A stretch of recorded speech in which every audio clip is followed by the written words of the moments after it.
بسم اللہ الرحمن الرحیم۔ ہمارے معاشرے میں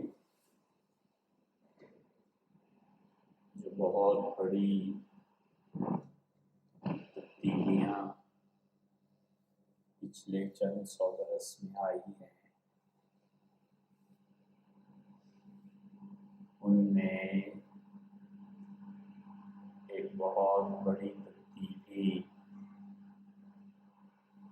انسانی اخلاقیات میں بھی برپا ہوئی ہے۔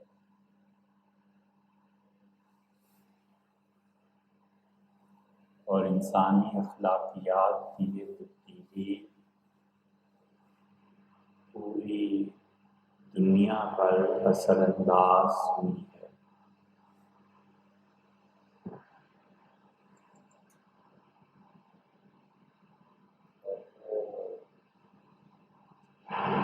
تبدیلی اس کا محور اور مرکز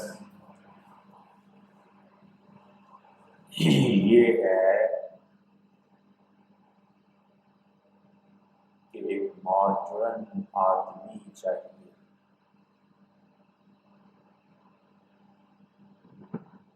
ایک ماڈرن خاتون چاہیے، اور اس جدید مرد و عورت کے وجود میں پوری دنیا پر اثر ڈالا۔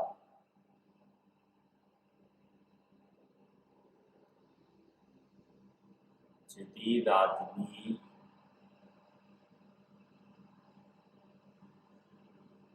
اس کا 24 گھنٹے فقط ایک کام ہے کہ جو چیز موجود نہیں ہے اس کو موجود کر کے دکھائے، اور اس کا فقط یہ کام ہے کہ جو چیز موجود ہے اس کی نفی کرے۔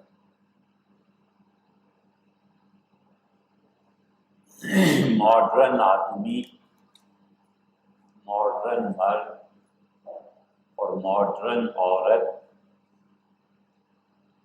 ان سب کا ایک کام بس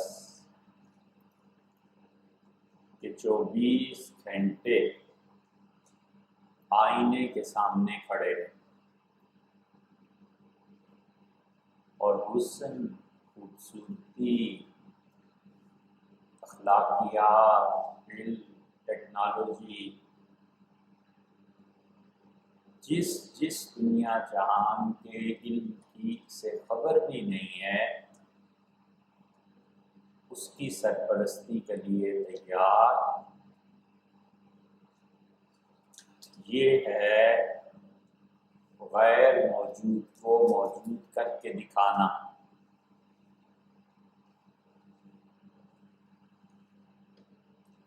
اور جو موجود ہے جہالت اور محنت نہ کرنا اور ہر کلاس میں فیل ہونا اور کبھی نصاب کو سمجھ کر نہ دینا، اور نصاب میں سے بھی اپنی اسٹوڈنٹ لائف میں صرف ان سوالات کے جوابات یاد کرنا جو گیسٹ پیپر میں یا ٹیچر کے بتانے سے آ جائیں کہ اس چیپٹر میں سے ایک سوال ضرور آئے گا، تو ان ساری نالائکیوں کے موجود ہونے کو غیر موجود ثابت کرنا۔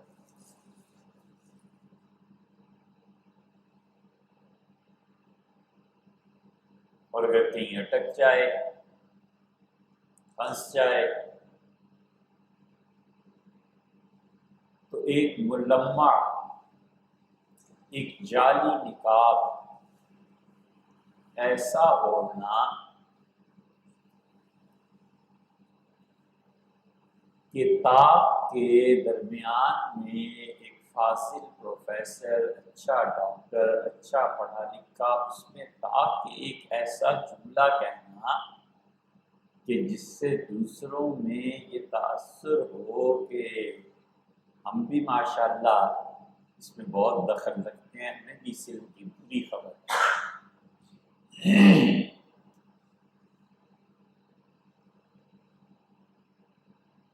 یہ سب اس ماڈرن مسخرے کے حالات ہیں، اور اس مسخرے کا سوچ کے ہنسی آتی ہے کہ بیچارہ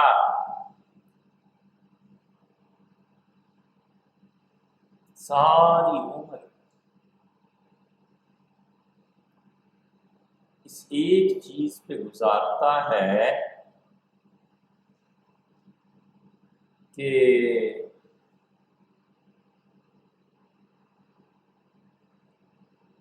الماری میں 5-7 نقاب پڑے، اور جب موقع ملے جیسا نقاب اوڑھنا چاہوں اوڑھ لوں۔ زبردست ایکٹر۔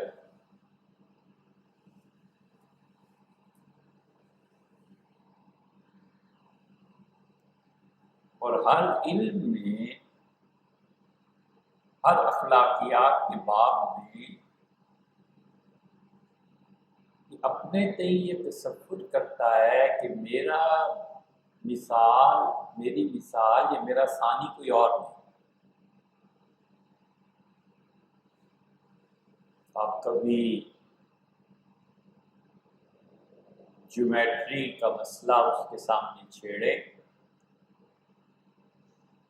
تو وہ جیومیٹری کی ایسی ایسی باتیں بیان کرنے پہ آمادہ ہوگا کہ جیومیٹری کے موجد کی بھی کبھی خیال میں نہ آئی،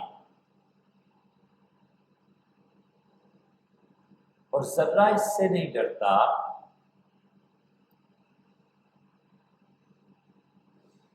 کہ وہ سوچے کہ میں نے آخر ایسا کون سا تاثر لوگوں کو دیا ہے کہ لوگ جیومیٹری کے بارے میں بھی کچھ جاہل سے پوچھتے ہیں۔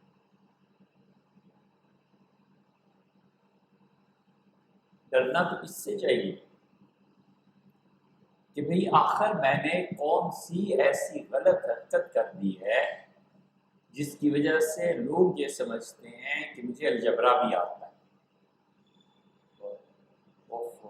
اگر کوئی کہہ دے کہ سر آپ تو ہر چیز میں ماسٹر ہیں تو پھر اس سے پوچھو، اس کا بس نہیں چلتا، نہیں تو پورے شہر کی دعوت کرے اس دعوے کی پذیرائی کے لیے کہ ہمیں کہا دیا۔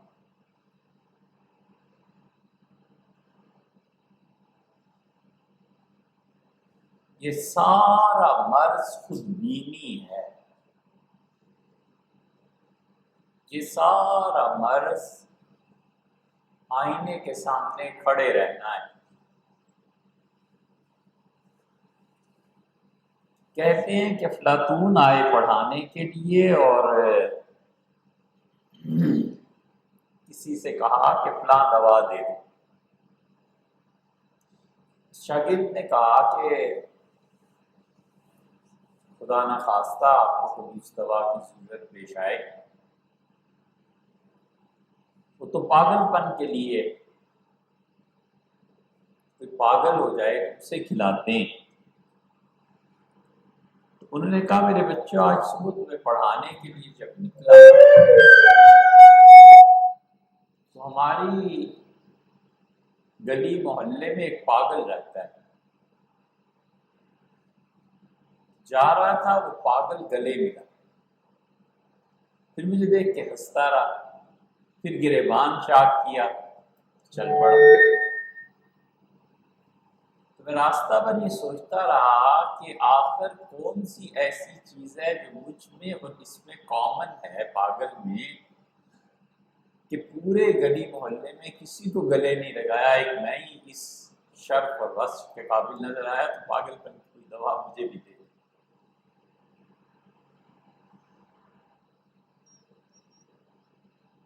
تو انسان یہ سوچے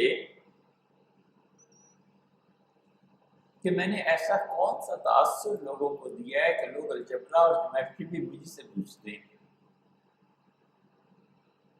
بجائے اس سوچنے کے وہ خوش ہوتا ہے کہ میں عقل کل تسلیم کیا جاتا ہوں اور خلاصہ موجودات میری ذات شریفہ۔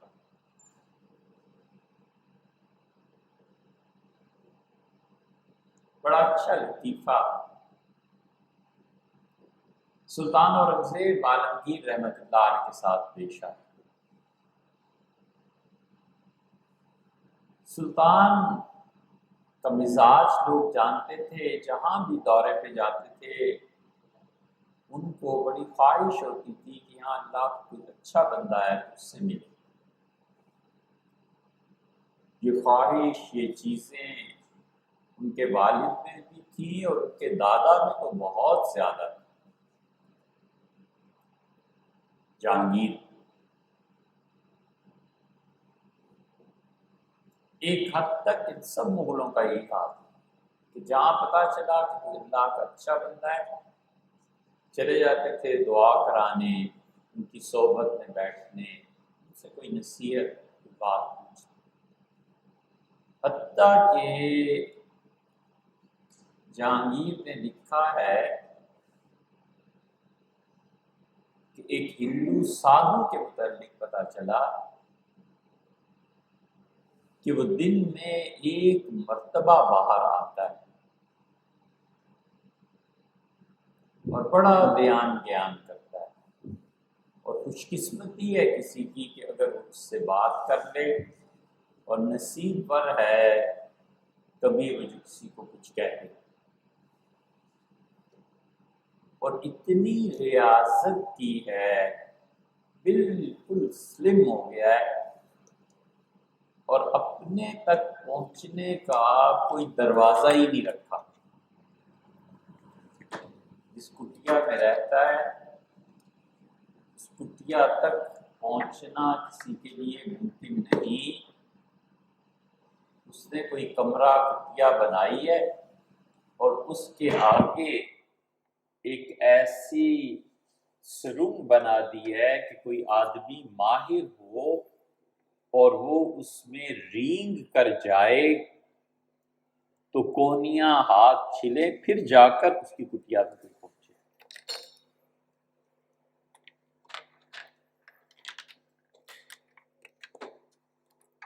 جہانگیر بادشاہ نے یہ کیا، بادشاہ وقت ہونے کے باوجود رینگ کے گئے اور اس سے جا کر ملے۔ پانی لینے آتا تھا بس وہ باہر۔ سب کا یہ حال تھا، لیکن اورنگزیب تو چونکہ دین کا رجحان زیادہ تھا اس لیے وہ ہمیشہ ملتے تھے، تو فہرست پیش کر دی جاتی تھی کہ اس علاقے میں اللہ کے نیک بندے فلاں فلاں ہیں۔ ایک بیچارہ نیا نیا ان کی مجلس میں صحبت میں اورنگزیب رحمۃ اللہ علیہ کی کیا کہنا چاہیے پلٹن میں آیا تھا، جو ان کی کابینہ تھی، اس سے بڑی تعریف کی کہ یہاں ایک بڑے بزرگ ہیں، ایسے ہیں ایسے ہیں۔ تو جناب والا ان سے ملاقات تو بہت ضروری ہے۔ تو اورنگزیب رحمۃ اللہ علیہ نے کہا کہ یہ وقت سونے کا ہوتا ہے، مگر آپ کی خاطر ہم کچھ وقت ان کی مجلس میں گزاریں گے، اطلاع کرا دیجیے۔ اطلاع ہو گئی تو اورنگزیب گئے، تو اس نے جو لے کے گیا تھا شامت یہ آئی اس کی کہ اس سے کہا کہ کتاب و سنت میں اور فقہ میں اس وقت آپ کی پوری مملکت میں ان کا مثیل اور ان کی نظیر نہیں ہے، اتنے صاحب علم۔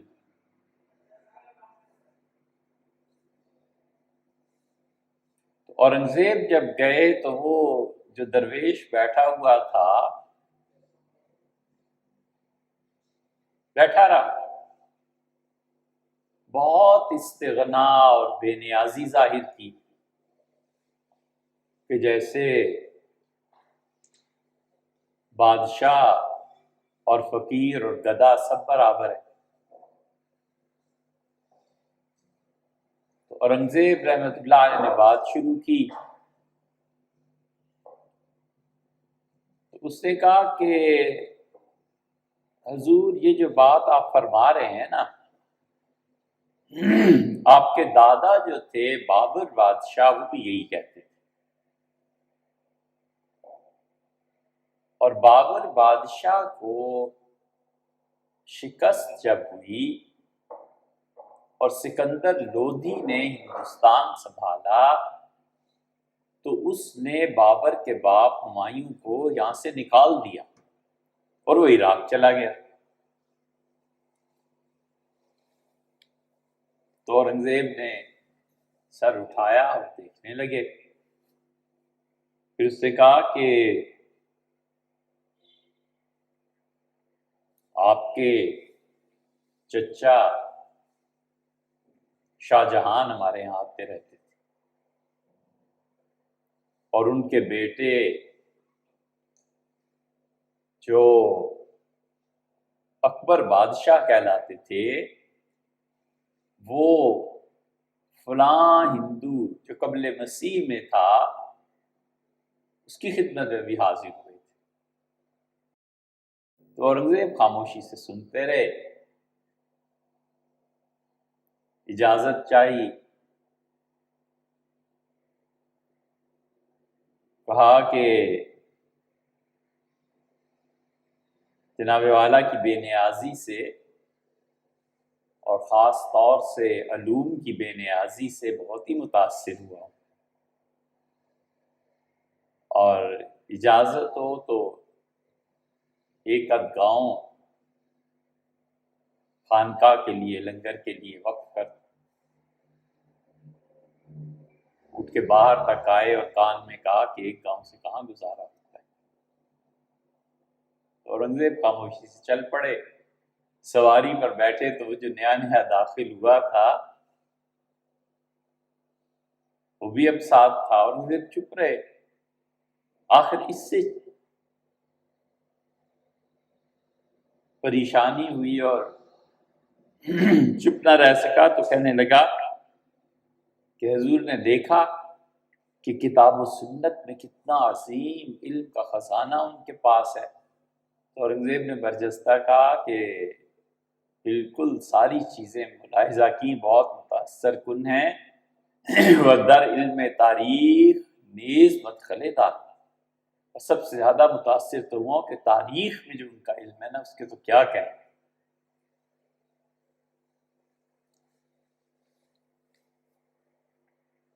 یہی حال ہے، یہ جو ماڈرن دنیا ہے اس نے بنیاد اس پہ رکھی ہے کہ مارکیٹ میں سبقت لے جاؤ، اور قدیم دنیا نے بنیاد اس پہ رکھی تھی کہ اخلاقیات میں سبقت لے جاؤ۔ یہ ہے بنیادی فرق۔ جو قدیم دنیا تھی اس میں یہ کہتے تھے کہ اس پادری نے 10 سال گرجے میں گزارے اور کبھی باہر نہیں نکلا، اپنے خدا کی عبادت میں مصروف رہا ہے۔ اس پادری نے 20 سال تک ایک ہی جوڑے میں گزارا کیا ہے، کوئی جوڑا دوسرا نہیں بنایا۔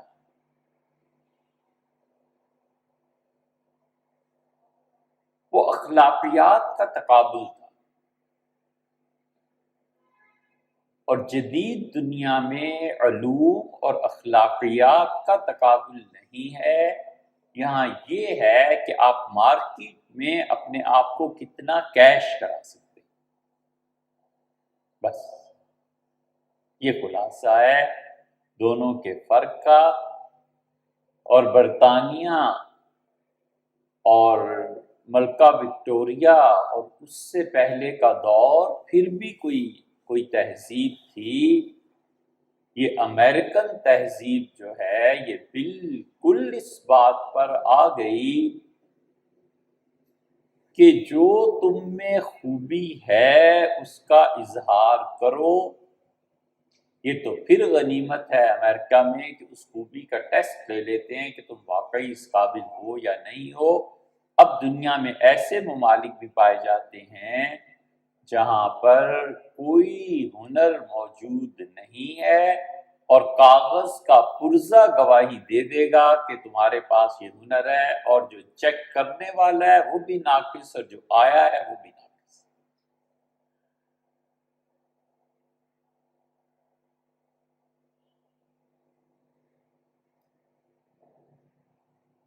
4 درجے ہیں۔ سب سے ٹاپ کا درجہ تو یہ تھا کہ علوم اور انسانی اخلاقیات میں تقابل۔ تم نے کتنے پارے پڑھے؟ میں نے کتنے پارے پڑھے؟ تمہارے حضرت کتنے نفل روز پڑھتے ہیں؟ ہمارے حضرت کتنے نفل پڑھتے ہیں؟ ان کے پاس کتنا علم ہے؟ فلاں کے پاس کتنا علم ہے؟ ان کی صحبت میں جا کر کیا رنگ چڑھتا ہے اور ان کی صحبت میں جا کر کیا رنگ چڑھتا ہے؟ یہ تھا تقابل اصل میں۔ اور ایسے خاموش لوگ تھے، زندگی بسر کرتے تھے، اور 10 سال میں کسی نے سوال کیا تو پھر پتا چلا کہ اچھا انہوں نے یہ بھی پڑھا ہوا۔ کوئی وجہ نہیں تھی بلا ضرورت اظہار کرنے کی، اور بلا ضرورت لوگوں کو اپنی طرف متوجہ کرنے کی۔ بلا ضرورت تو پھر کوئی بات ہے، اور ضرورت کے مطابق چلو پھر کوئی بات ہے، سرے سے نام ہی نہیں تھا۔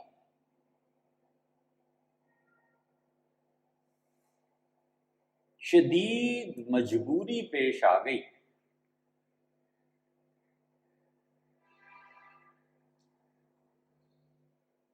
اور خلق خدا کی شفقت پیش نظر رہی تو شدید مجبوری میں کہیں بتا دیا کہ میں یہ ہوں، بس۔ وگرنہ نفی کا غلبہ تھا، اور اپنی نفی کرنا انسانی ضروریات میں سے۔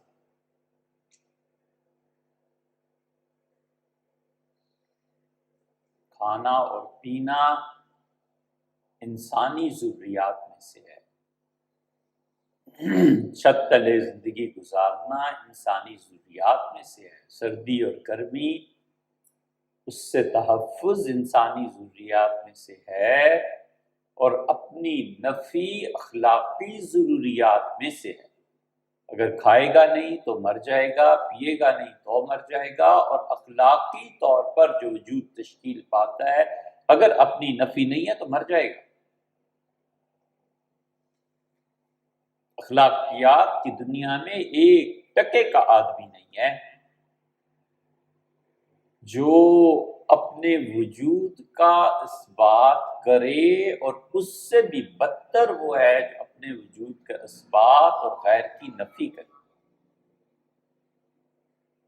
ساری توجہ کا مرکز یہ ہوتا ہے کہ لوگ مجھے اس آنکھ سے دیکھیں جس آنکھ سے میں انہیں دکھانا چاہتا ہوں، اور وہ حقیقی آنکھ لوگوں کی میں چھین ختم کر۔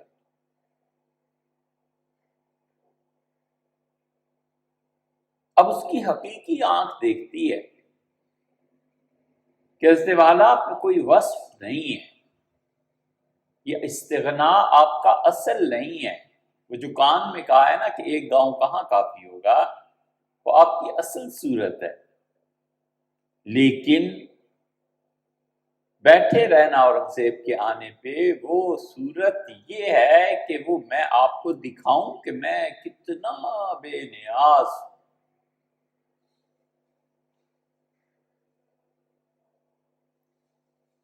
زمین و آسمان کا فرق ہے، اس سے بھی زیادہ فرق ہے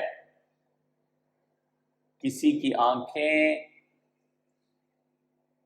خوبصورت ہوں اور کجلے کے بغیر بھی سیاہ ہوں، اور جو 2 گھنٹے میک اپ کرے کہ میری آنکھیں سیاہ نظر آئیں۔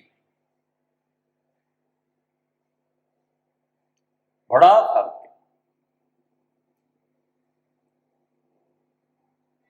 یہ ہے اس ماڈرن دنیا کا عذاب، اور یہ ہے اس ماڈرن دنیا میں جو کچھ یونیورسٹیز اور کالجز میں پڑھایا جا رہا ہے۔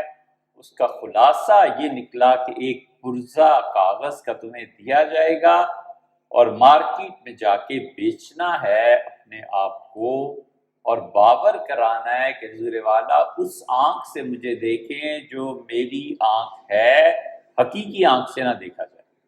تو چنانچہ جو استاد ہوتا ہے ماہر اپنے سبجیکٹ میں، وہ 2 سوال کرتا ہے اور تیسرے سے پہلے جان جاتا ہے کہ بچہ کتنے پانی۔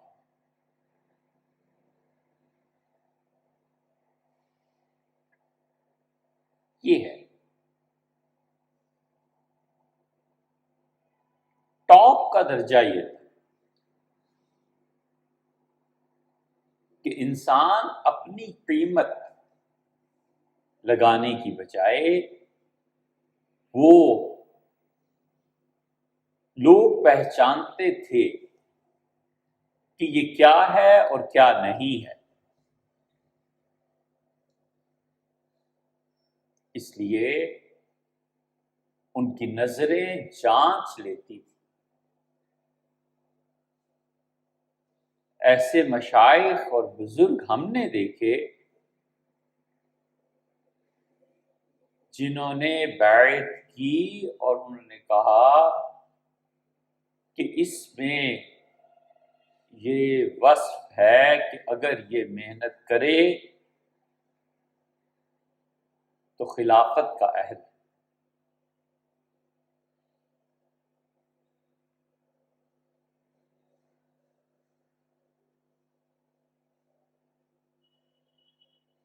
اے تماشا گاہ عالم ہوئے،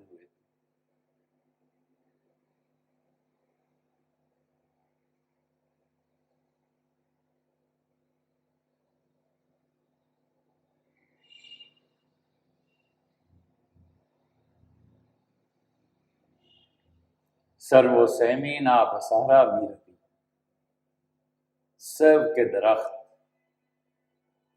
لمبے لمبے جن سے باغ میں حسن اور خوبصورتی پیدا ہوتی ہے، انہوں نے باغ چھوڑ دیا اور صحرا کی طرف چل پڑے کہ صحرا میں جا کر مسموم ہو جائیں، بھسم ہو جائیں۔ سخت بے مہری کے بے ماں بھی روی، بڑا ہی ظلم ہے، میرے بغیر ہی حضرت آپ چل پڑے۔ باغ کا جو پھول تھا وہ مرجھانے کے لیے صحرا میں چل پڑا، تو اس نے کہا سخت بے مہری کے بے ماں بھی روی، بہت ہی بے وفائی ہے کہ مجھے چھوڑ کے آپ چل رہے ہیں۔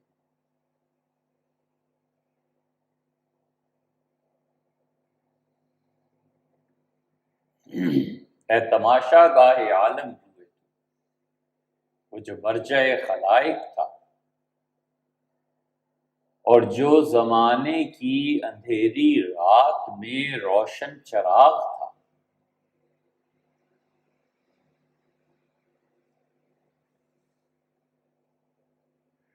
تو کجاز بہر تماشا میں ہوئی، ساری دنیا جس کے پاس آتی تھی وہ خود تماشا دیکھنے چل پڑا، یہ کیا ہو گیا؟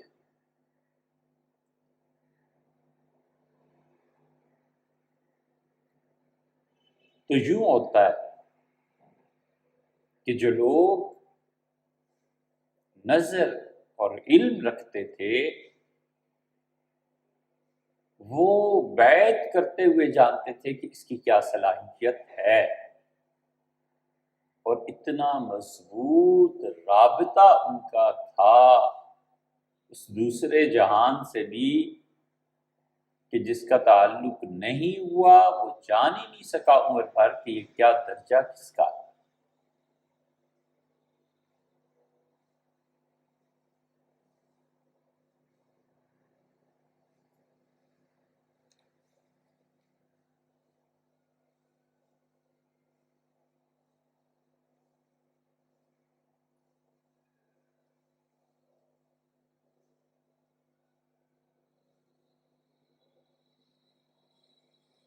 اس لیے بہت سے خدا کے بندے ایسے تھے جو بیعت ہی نہیں کرتے تھے،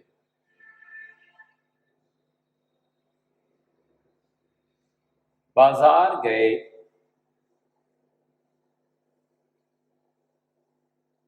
اور 1 کلو آم درکار ہے، مقصد 3 آم تلے 4 آم تلے پورا ہو گیا، اب کیا ضرورت ہے پیٹی لینے کی؟ چھٹی۔ وہ کہتے تھے اتنوں کا حساب کون دے گا؟ یہ کہتا ہے بیوی چیختی ہے پیٹی لے آئے، اب اس کو میں رکھوں گی کہاں؟ یہ کیا ضرورت تھی اتنے زیادہ لانے کی؟ تو ایسے ہی لوگ تھے۔ بایزید بستامی رحمۃ اللہ علیہ نے اپنی پوری زندگی میں، بایزید امام ہے نقشبندیت کے، اور بایزید اتنے بڑے آدمی ہیں کہ مثال دی جاتی ہے بایزید، ہمالیہ کی مثال دی جاتی ہے، کوہ ہمالیہ، K2 مثال دی جاتی ہے اس چوٹی کی، بحر الکاہل، بحر اوقیانوس، اتنے بڑے بڑے سمندر ہیں کہ ان سمندروں کی مثال دی جاتی ہے۔ بایزید بستامی رحمۃ اللہ علیہ اتنے بڑے آدمی ہیں کہ اہل تصوف ان کی امامت پر متفق ہیں، پوری زندگی میں صرف 3 آدمیوں کو بیعت کیا، بس۔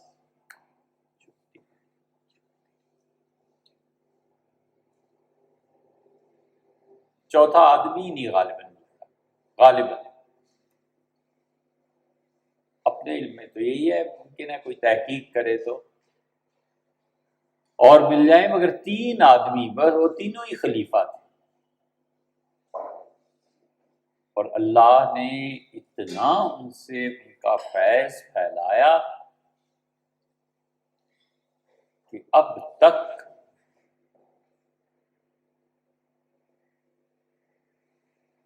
علامہ اقبال جیسا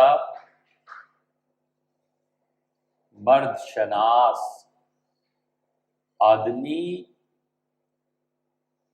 ایک مصرے میں سب پورا کر دیتے تھے کہ کیا اچھائی ہے اور کیا برائی ہے۔ دنیا جہان دیکھے ہوئے تھے، اللہ نے بڑا علم اور اپنی معرفت میں سے بڑا حصہ انہیں عنایت فرمایا۔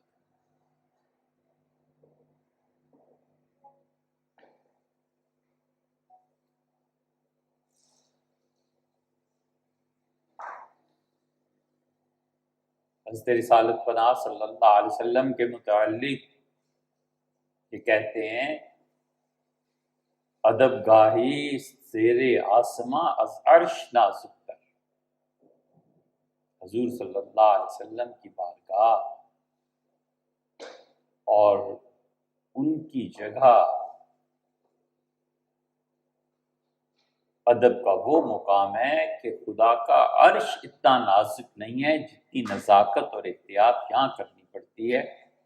نفس گم کردہ بھی آئے جنید و بایزیدی جا۔ اس جگہ پہ پہنچ کے جنید بغدادی اور بایزید بسطامی سٹی گم ہو جاتی ہے ان دونوں کی اس جگہ پہنچ۔ تو بایزید کوئی آدمی تھے تو ہی تو مثال میں پیش کیا کہ بایزید جیسا آدمی یہاں کپ کپی طاری ہو جاتی۔ حضور اقدس صلی اللہ علیہ وسلم کی قبر مبارک کی طرف سے ایک مرتبہ جو روضہ اطہر کے خدام تھے انہوں نے گورنر سے کہا کہ ناگوار قسم کی بو آ رہی ہے۔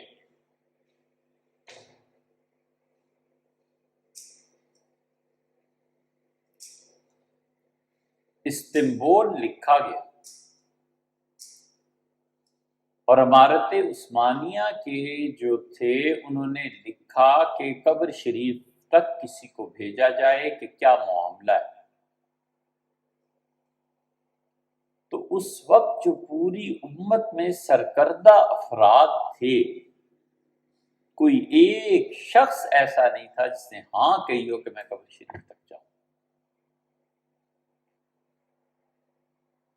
بڑے بڑے علماء اور اولیاء سے رابطہ ہوا اور سب نے انکار کر دیا، ان کا نا بابا قبر مبارک تک ہم نہیں جا سکتے۔ غالباً قشاشی رحمۃ اللہ علیہ بہت بڑے بزرگ تھے مدینہ منورہ میں، اور ان سے کہا گیا اور خلیفہ وقت نے درخواست کی کہ حضرت آپ جائیں، اور یہ جو مخلوق خدا اس بو سے پریشان ہے اس کا کچھ حل ہونا چاہیے۔ تو انہوں نے کہا غور کریں گے،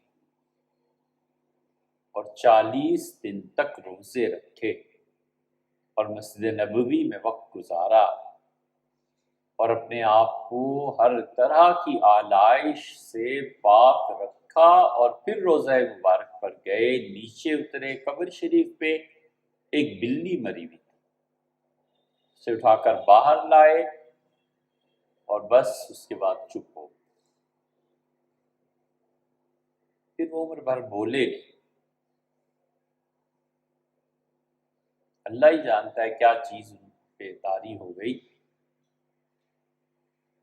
مگر وہ کیفیت ایسی تھی کہ پھر عمر بھر وہ بولے۔ بہت لوگوں نے پوچھا کیا، کچھ نہیں، چپ۔ تو بایزید بسطامی رحمۃ اللہ علیہ اس درجے کے آدمی تھے کہ علامہ نے کہا نفس گم کردہ می آئے جنید و بایزیدی جا، جنید بغدادی اور بایزید بسطامی کی سٹی گم ہو جائے۔ حضرت رسالت بنا صلی اللہ علیہ وسلم کا مقام ایسا۔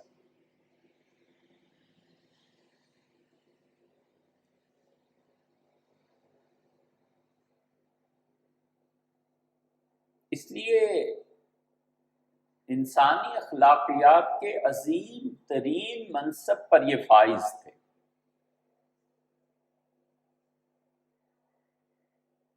کہ کبھی اپنے آپ کو اس قابل سمجھا ہی نہیں کہ کوئی ہماری طرف بھی آئے۔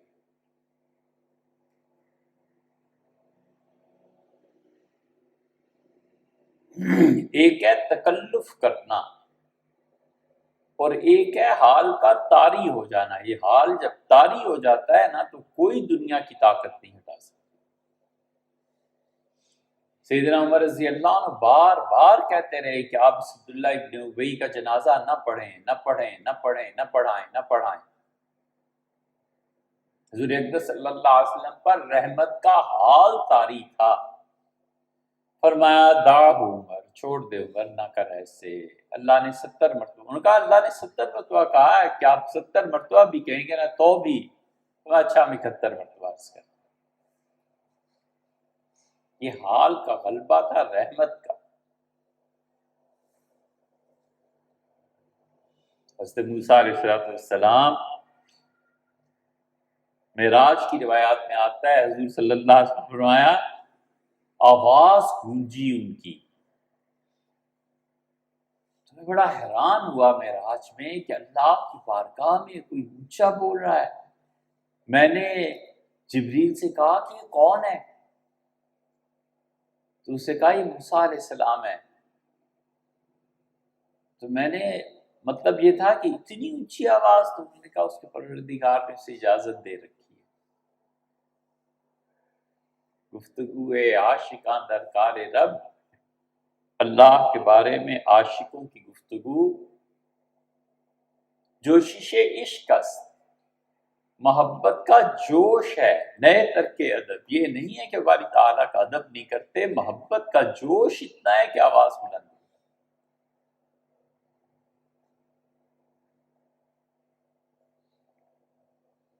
انسانی اخلاقیات کا دوسرا درجہ یہ ہے کہ اس آدمی میں اوصاف ہیں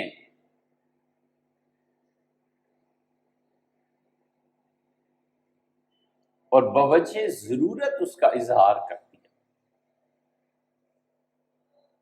یہ بھی ٹھیک ہے. ایک آدمی کمپیوٹر میں ماہر ہے اور دوسرا جو اسے جانچنے کے لیے بیٹھا ہے اسے نہیں معلوم کمپیوٹر کا، تو کہتا ہے اچھا صاحب آپ ماہر ہوں گے، میرے علم میں نہیں ہے، آپ کام کیجئے پتہ چل جائے گا.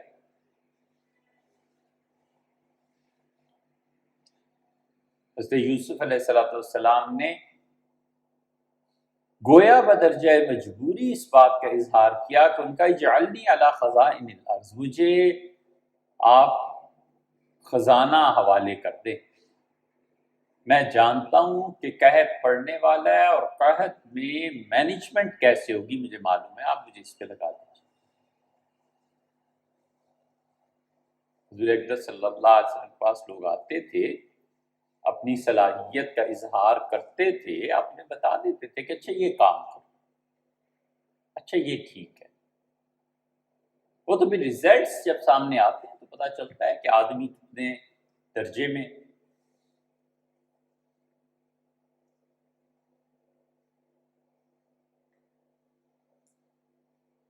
حضرت بکر رضی اللہ عنہ کا کیا مقام تھا. جب خلافت ان کو ملی ہے تو انہوں نے کہا لوگوں خدا کی قسم اٹھاتا ہوں کبھی اللہ سے دعا نہیں مانگی اس چیز کے لیے، نہ تنہائی میں اور نہ لوگوں کے سامنے کبھی خواہش پیدا ہوئی ہو کہ حضور صلی اللہ علیہ وسلم کے بعد یہ مقام مجھے ملے. اللہ ہی جانتا ہے فنائیت کا کیا درجہ ہوگا کہ عمومی طور پر پورا عرب جانتا تھا کہ حضور صلی اللہ علیہ وسلم کے بعد یہی ہستی ہے. پورا عرب اس لیے کہہ رہے ہیں کہ صحابہ رضی اللہ عنہ تو جانتے ہی جانتے تھے، یہ مشرکین بھی جانتے تھے مکہ کے، اور مدینہ منورہ کے یہودی بھی جانتے تھے.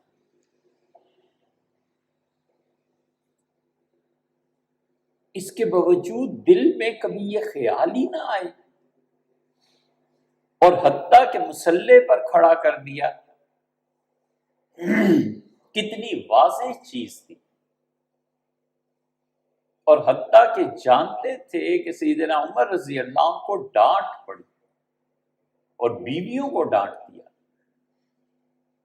انتن کا سواہب یوسف، تم میرے ساتھ وہ کرنا چاہتی ہو جو یوسف علیہ السلام کے معاملے میں عورتوں نے کیا تھا.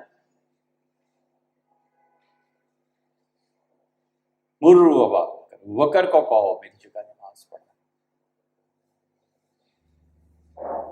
اس کے باوجود کسی آدمی کے دل میں نہ آئے اور قسم کھائے کہ نہ میں نے کبھی دعا مانگی، نہ کبھی تنہائی میں، نہ کبھی لوگوں کے ساتھ، میرے دل میں خیال ہی کبھی نہیں آیا کہ میں بھی اس عظیم منصب پہ آ سکتا. یہی حال حضرت عمر رضی اللہ عنہ کا تھا. سیدنا عمر رضی اللہ عنہ جب کہا گیا، وفات سے پہلے کہتے ہیں کہ جہاں تک خلافت کا تعلق ہے تو یہ ابوبکر کا احسان تھا کہ انہوں نے مجھے اپنی جگہ پر منتخب فرمایا. یہ اس دور کے آپ واقعات پڑھیں نا تو حکومت عہدے لیے پھرتی تھی اور لوگ بھاگتے تھے.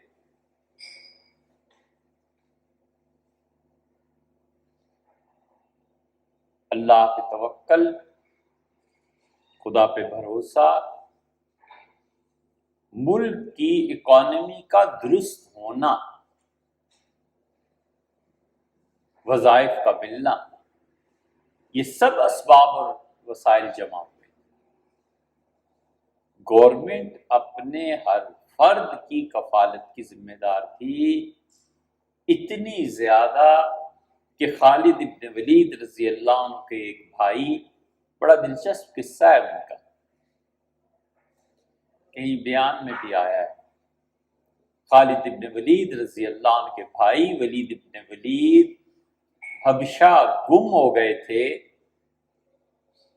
اور حبشہ میں ان پر جادو ہو گیا تھا، اور جادو کرنے والے نے ایسا جادو کیا تھا کہ انہیں انسانوں سے نفرت ہو جائے اور درندوں سے محبت ہو جائے، تو درندوں کے ساتھ جا کر جنگل میں رہنے لگے تھے۔ سیدنا ابوبکر رضی اللہ عنہ نے، سیدنا عمر رضی اللہ عنہ نے اپنے دور میں بھیجا پورا وفد اور کہا وہ ہمارا ایک حصہ ہے، بندہ گیا کہاں؟ اس آدمی کو لے کے آؤ۔ یہ امریکنز کا جو کون تھا، ڈیوڈ ریمنڈ ڈیوڈ،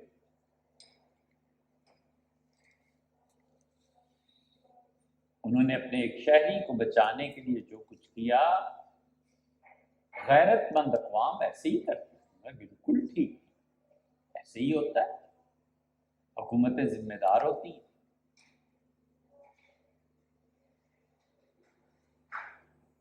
یہ دوسرا درجہ ہے، اور انسانی اخلاقیات میں برا سمجھا جاتا تھا اس کو کہ آدمی مارکیٹ میں آ کر اپنی قیمت لگوائے۔ یہ دوسرا درجہ بھی انگلینڈ کی تہذیب میں تھا۔ کبھی یورپ کے اخلاق اور اس کی ہسٹری پہ انشاءاللہ کریں گے بات، انشاءاللہ۔ امریکہ میں خاص طور پہ جو مسلمان رہتے ہیں انہوں نے جو احسان کیا ہے، بہت احسانات ہیں، ہم پہ کم سے کم بہت احسانات ہیں، تو اس کے جواب میں انشاءاللہ ان سے بات کریں گے، ایسی بات انشاءاللہ جس سے اللہ نے چاہا تو نفع پہنچے۔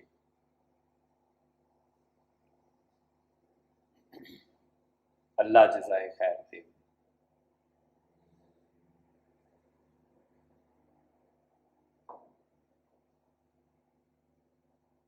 یہ تیسرا درجہ جو ہے نا، اسے بہت برا سمجھا جاتا ہے دنیا میں۔ وہ اقوام جن کی پہلی نسل جزیرے میں آئی، اور وہ ہے بڑا سخت لفظ، معاف کیجیے گا، لچے، لفنگے اور بدماش تھے، انہوں نے دنیا کو یہ تہذیب سکھائی کہ جاؤ اور اپنے آپ کو پیش کرو، اپنے حسن اور وجود کی قیمت خود لگواؤ، اگر نہیں بولو گے تو کوئی نہیں جانے۔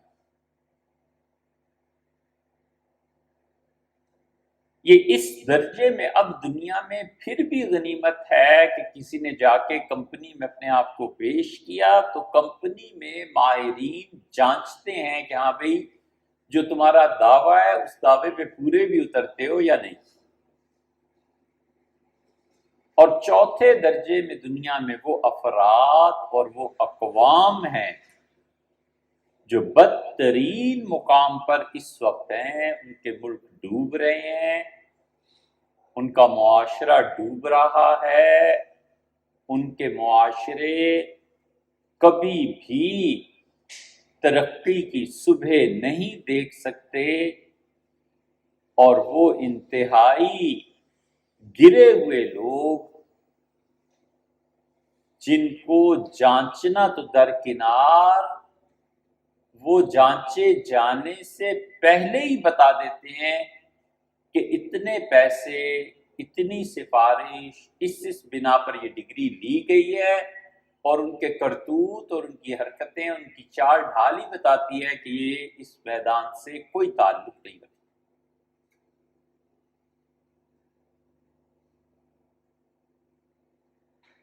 سیاسی قوتوں نے، اسلحے کے زور نے یہ سکھایا ہے کہ ڈگریاں لو، اور وہ ڈگری لے کے جب مارکیٹ میں جاتا ہے تو لوگ کہتے ہیں یا اللہ، یہ جس کے پاس انجینئر ہونے کی ڈگری موجود ہے یہ تو چھٹی جماعت میں بٹھانے کے قابل نہیں ہے۔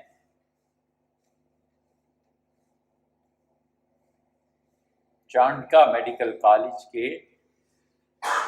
ایک لڑکے ڈاکٹر صاحب کے پاس تھی ڈگری اور سارے قواعد اور اسپیشلائزیشن تھی۔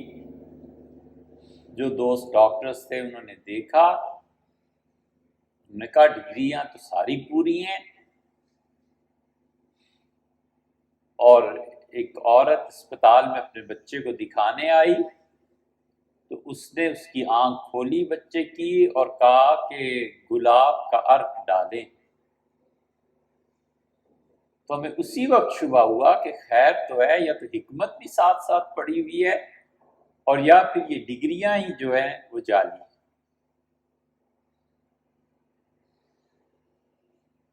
استخارہ کرتے رہے، ایسے ہی ایک دن آیا کہ پنڈت جواہر لال نہرو ہاتھ ملا رہے،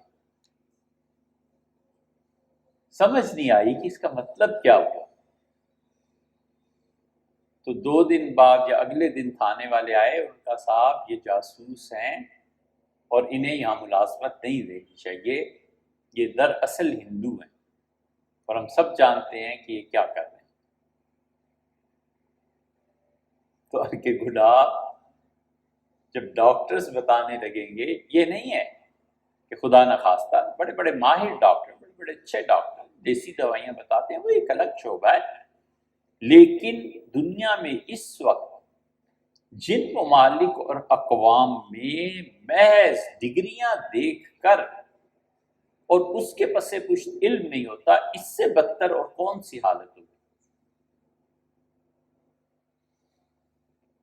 حضور اقدس صلی اللہ علیہ وسلم نے اسی پہ فرمایا تھا اذا وسد الامور الی غیر اہلھا، جب کام ان کے سپرد ہونے لگے جو اس کے اہل نہیں ہیں، فانتظر الساعہ، تو قیامت کا انتظار کرنا۔ تعمیر اس کے سپرد ہونے لگے جس نے کبھی تعمیر کو دیکھا تک نہیں، اور محکمہ زراعت میں وزیر وہ بنے جس نے سیاست کے علاوہ ایگریکلچر میں کچھ پایا ہی نہیں، اور تعلیم کا وزیر وہ بن جائے جو کہ قرآن کے 40 پارے ہوتے ہیں، تو پھر اللہ ہی حافظ ہے ایسے سارے شعبے، پھر قیامت ہی آنی ہے نا، اور کیا ہوگا۔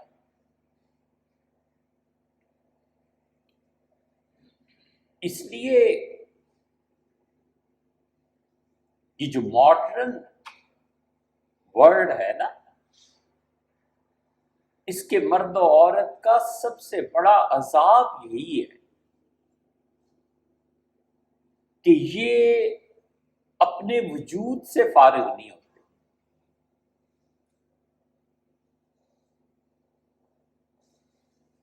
فرض کر لو کسی لیکچر میں پھنس جائیں اور سننا پڑ جائے کہ آئنسٹائن، نیوٹن ایسا تھا،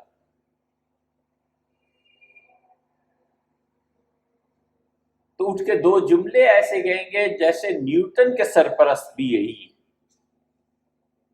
اور آئنسٹائن نے بھی انہی کی مجلس سے ماشاءاللہ علوم پائے۔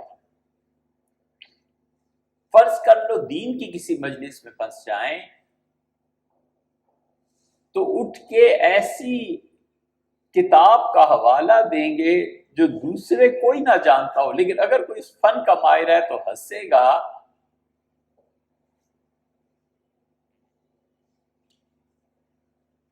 کہ بات تو ٹائل لگانے کی ہو رہی ہے، اور یہ کتاب کا حوالہ دے رہا ہے کہ فلاں ڈاکٹر نے فلاں مرض کا علاج یہ لکھا ہے۔ یہ سب خود نمائی ہے، اور اس خود نمائی کا عذاب یہ ہے کہ ایسا شخص تنقید برداشت نہیں کرتا، نقد برداشت نہیں کرتا۔ پیر ہو، شیخ ہو، تو اس نقد کو بے ادبی شمار کر کے چھٹی ہو۔ مولوی صاحب ہوں تو اس کو گستاخ قرار دے کے آئندہ اس مسجد میں اس کا داخلہ بند۔ تھانے دار ہو تو وہ اس موقع کی طاق میں رہتا ہے کہ کوئی جرم ایسا ہو جس مجرم کا پتہ نہ چلے، لاؤ اس کو کھاتے میں اس نے یہ جرم کیا۔ یہ سب نتیجے ہیں خود بینی اور خود نمائی کے، کہ ہم ہیں، میرا وجود ہے، میں ہوں۔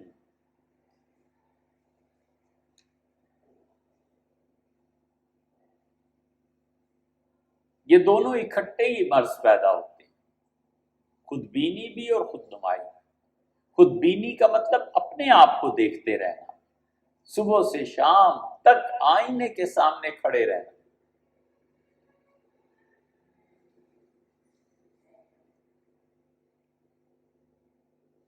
ان بچوں نے یہ بات نہیں سنی ہوگی، آپ نے تو ہم سے سنی ہوگی، یہ بچے جو آئے ہیں انہوں نے سنی۔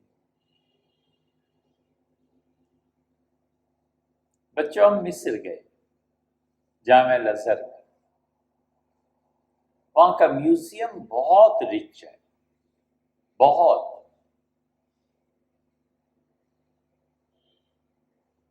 آئے تو غالباً مری سیر کرنے کے لیے، مگر آپ رکے، آپ کا احسان۔ آپ کو ایک چیز تو بتائیں، مصر کا میوزیم قاہرہ سے کچھ فاصلہ بھرا پڑا ہے، پوری عمر گزر جائے ان چند چیزوں کی تحقیق میں جو وہاں پڑی ہے، یعنی چیزیں تو ہزاروں ہیں۔ کس قدیم تہذیب کی خبر دیتے ہیں، کہتے ہیں نوح علیہ السلام کے طوفان سے بھی پہلے کی تہذیب ہے، کچھ لوگوں کا یہ خیال ہے۔ خیر، دوست تھے، دیکھنے گئے، میوزیم میں پہنچے تو معلوم ہوا کہ فرعونہ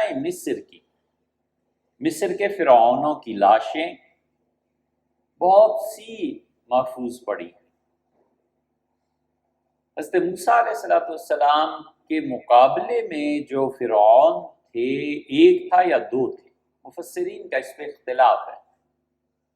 کچھ کہتے ہیں جس فرعون نے حضرت کو پالا تھا وہ اور تھا، اور حضرت جب ہجرت میں تشریف لے گئے اور واپسی ہوئی نبوت کے ملنے کے بعد، تو اب جو لوٹے ہیں تو یہ فرعون اور تھا، اس پہلے فرعون کا بیٹا تھا۔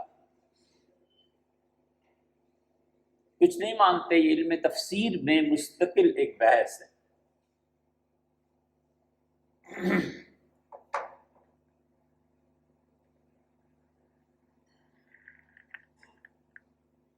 بہت سے فرعون ہیں جن کی ممیز پڑی بھی۔ یہ فرعون جب پیرس لے کے گئے نا اسے، تو وہاں ایسے مسالے لگاتے ہیں کہ اس کا جسم محفوظ رہے، اور لگا کے پھر پٹیاں اس پہ سفید چڑھا دیتے ہیں سارے جسم۔ تو وہاں باقاعدہ گاڈ آف آنر ہوا، باقاعدہ سلامی پیش کی گئی فرعون کی میت کو، بڑا احترام، عزت فرعونہ مصر کو وہاں ملتی ہے۔ جب جانا ہوا تھا تو اس وقت وہ فرعون کی لاش وہاں تھی۔ بھیجتے رہتے، کچھ مدت کے بعد پھر اس پہ نئے مسالے، پھر واپس، پھر جانا پھر آنا، یہ ایک پروگرام کے تحت ہوتا ہے۔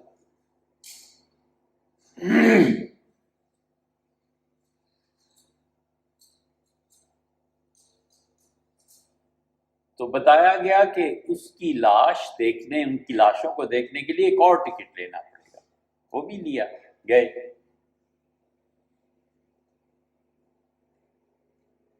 ایک سائڈ سے آپ داخل ہوتے ہیں، ساری ممیز دیکھتے ہوئے، فرعونوں کی ایسے پھرتے ہوئے آپ باہر آ جاتے ہیں۔ تو آپ داخل ہوں، پھر آپ اپنے لیفٹ کو ٹرن لیں، پھر رائٹ کو ٹرن لیں، تو رائٹ کی کارنر پہ وہاں پر جو ایک فرعون لیٹا ہوا ہے، اس کے متعلق کہا گیا کہ یہ حضرت موسیٰ علیہ السلام کا مقابلے کا 6 فٹ کا تو ہوگا، اس سے تھوڑا سا زیادہ ہوگا۔ اب تک اس کی کنپٹی اور پیچھے گردن، سارے بال موجود، دانت موجود۔ تو لوگ گزرتے رہے، ہم ذرا سے کونے میں کھڑے ہو گئے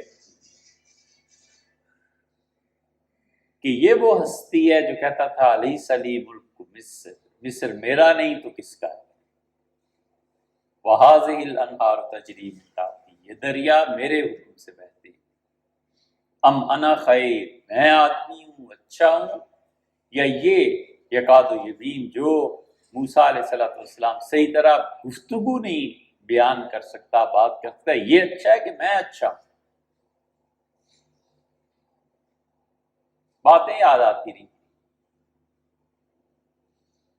پھر خیال آیا کہ فرعون شاید ہم سے کچھ کہہ رہا ہے۔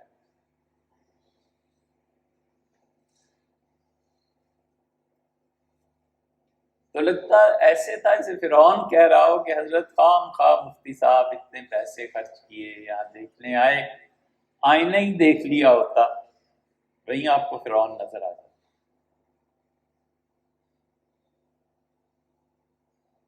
گھبرانا چاہیے تھا نا اس خیال سے۔ پھر ایسے جیسے اس نے کہا کہ اچھا آئینہ نہ صحیح اسلام آباد میں اپنے گرد و پیش میں دیکھ لیے ہوتے، میرے ہی بھائی سارے پھر رہے ہیں، وہاں بھی پھرتا رہتا۔ فرق اتنا سا ہے کہ مجھے حکومت اور لاؤ لشکر ملے اور انہیں کچھ نہ ملے۔ اگر زمین پہ اتنی حکمرانی اور جدی پشتی نسل در نسل بادشاہت آپ کو ملی ہو تو آپ مجھ سے 4 ہاتھ آگے ہوں حضرت، میں تو پھر کچھ مربت کا مارا ہوا تھا، آپ میں تو وہ بھی نہ رہے۔ پھر ہم چل پڑے، ہم نے کہا اتنے بہت تلخ سچائی، کڑوے گھونٹے یہ نہیں اترتے الگ سے، بھی بس چپ رہو، ہم چلے۔ ایسے ہی ہوتا ہے یہ خود نمائی اور خود بینی، یہ اس ماڈرن ورلڈ کا بہت بڑا تحفہ ہے دنیا کو۔ یہ پھر بھی تیسرے درجے کے ہیں، جو جا کے دعویٰ کرتا ہے یا کرتی ہے کہ میں بہت خوبصورت ہوں اور میرے اتنے پیسے میری قیمت ہے۔ اس سے نچلے چوتھے درجے میں تو وہ بدبخت ہیں جو کہتی ہیں یا کہتے ہیں کہ ہوں تو چڑیل اور جن، لیکن میری آنکھ سے دیکھو تو پری ہوں، اور تمہاری آنکھ چھین لوں اور اس کی بجائے اپنی آنکھ دے دوں کہ تم میری آنکھ سے مجھے دیکھو۔ یہ مرض نہیں جاتا، یہ مرض نہیں نکلتا کہ کچھ بھی نہیں اور سب کچھ۔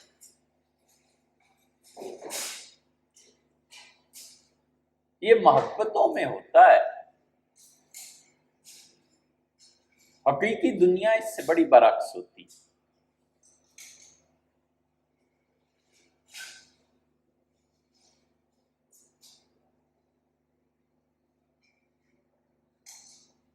بچہ برا حال، کیچڑ میں گر پڑا، لتھڑا ہوا، زکام لگا ہوا، ناک خراب، ماں کیسے نہلاتی ہے دھلاتی ہے؟ وہ محبت ہے، وہ ماں کی ممتا ہے۔ عمل کی دنیا میں جب آئے گا نا تو لوگ جانچیں گے، لوگ بے رحمی سے پرکھیں گے، اور ماں نہیں بیٹھی۔ اس لیے کہ خود بینی اور خود نمائی میں چاہتا ہے کہ لوگ اس آنکھ سے دیکھیں جو میں دوں لوگوں کو، لوگ اس آنکھ سے نہیں دیکھتے۔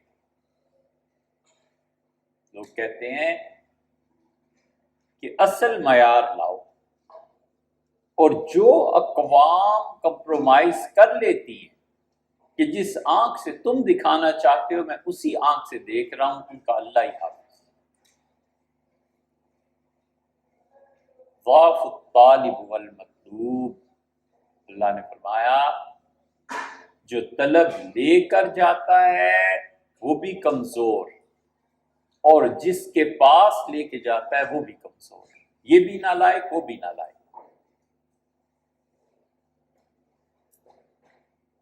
دونوں کا حال یکساں۔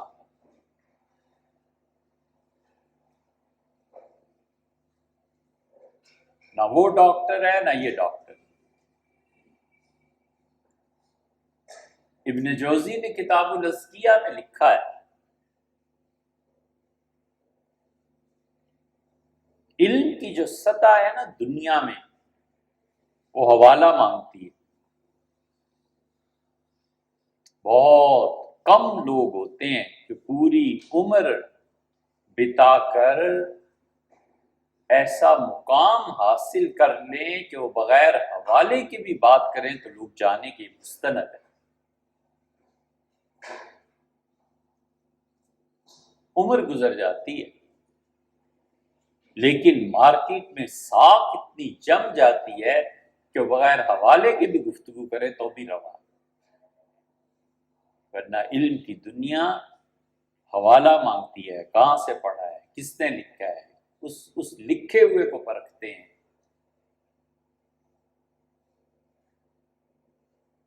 سب چیزیں۔ اس لیے یہ جو ہمارے بہت سے دین کے حوالے سے مقرر اور واعظ ہو گئے، یہ جو کہانیاں سناتے ہیں نا، علم کی دنیا میں ایک ٹکے کی بات نہیں ہوتی، پرے کاہ کے برابر نہیں ہوتا۔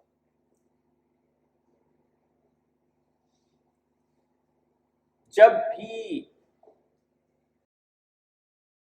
کسی مجلس میں جاؤ جہاں دین کی بات ہو رہی ہو تو دو باتوں کا ہمیشہ خیال ہو۔ ایک تو یہ کہ اس مجلس نے آپ کے علم میں کتنا اضافہ کیا، اور جو اضافہ ہے وہ مستند ہے یا نہیں۔ اس کا یہ کہہ دینا کہ میں نہیں جانتا کمال کی بات، اس کا یہ کہہ دینا کہ مجھے پتہ ہے فلاں جگہ دیکھو، اس سے بڑھ کر کمال کی بات ہے کہ آدمی کہتا ہے مجھے نہیں پتا۔ اس کا مطلب یہ ہے کہ وہ آدمی دیانتداری،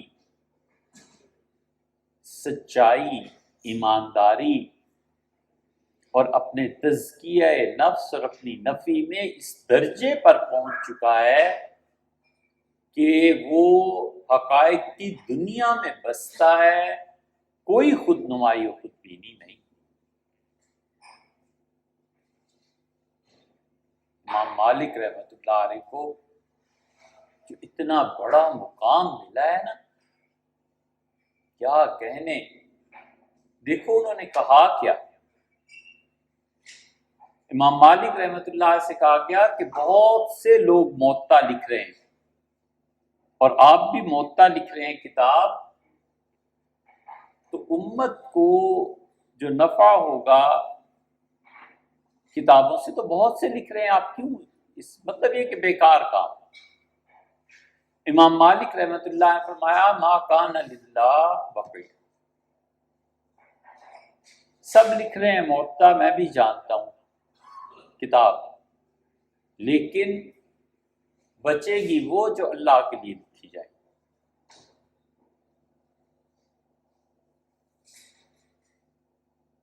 ایک یہ موطا ہے اور ایک وہاب ہے رحمہ اللہ، ان کی موطا ہے. اس کے پیچھے ہم پڑھے ہوئے ہیں کہ اس کا نسخہ کہاں ہے، ایک آدھ جگہ دریافت بھی ہوا ہے،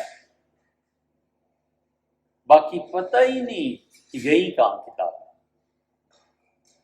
کمال کی بات فرمائی کہ جو اللہ کے لیے ہے ما کان للہ بقی، جو اللہ کے لیے بچ جائے گی، باقی ختم ہو جائے گی. آدمی آیا، اس نے امام مالک رحمۃ اللہ سے کہا کہ میں مغرب سے آیا ہوں. مغرب سے مراد مراکش، اسپین، وہ علاقہ کام، مدینہ منورہ کام، اور مجھے آپ سے مسئلہ پوچھنا ہے. وہ کہتا ہے 30 مسئلے میں نے پوچھے اور امام نے ہر مسئلے پہ فرمایا کہ لا ادری، مجھے نہیں معلوم، نہیں جانتا.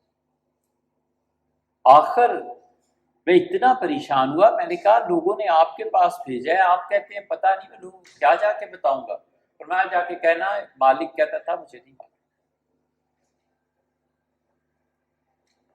انتہا ہے اپنی نفی کی اور دیانتداری کی اور سچائی کی کہ بڑی سادگی سے فرما دیا میں نہیں جانتا، نہیں پتا.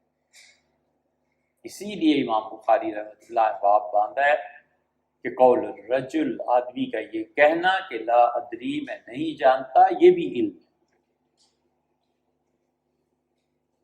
اس لیے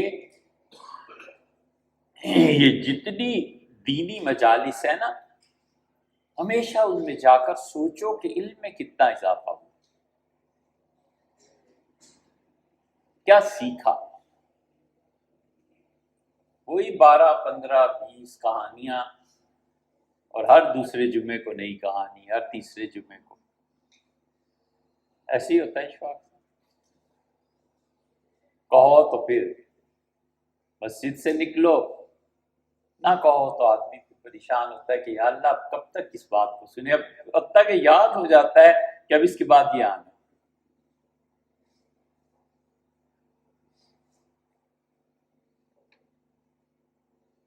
کتاب الازکیہ میں ابن جوزی نے لکھا ہے، بغداد میں ایک لڑکی کی شادی نہیں ہو رہی تھی،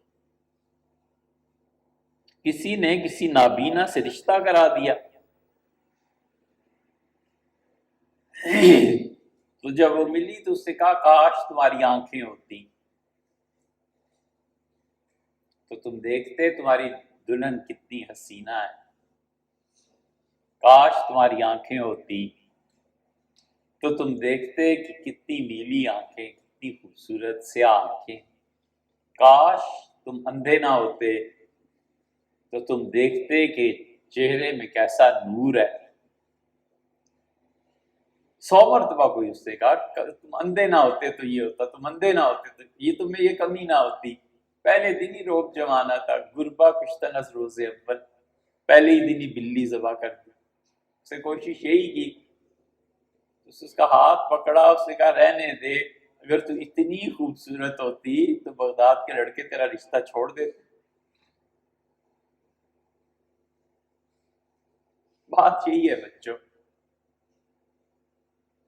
کہ غیر واقعی چیز کو واقعی دکھلانا اور جو حقیقت ہے اس کو چھپانا، یہ ماڈرن آدمی ہے، یہ ماڈرن خاتون ہے. خود نمائی اور خود بینی اور تنقید کو برداشت نہ کرنا.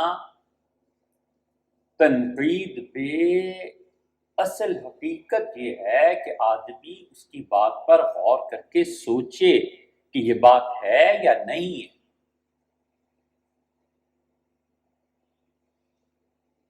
یہ صحیح رویہ نہیں ہے، اللہ کا شکر ادا کرے، چپ رہے. ہے ٹھیک کر لیں. اچھا انسان وہ ہے جو گناہ نہ کرنے کے باوجود اس سے لرزتا رہے کہ یہ گناہ ہو سکتا ہے، میں کبھی بھی اس میں پڑ سکتا ہوں۔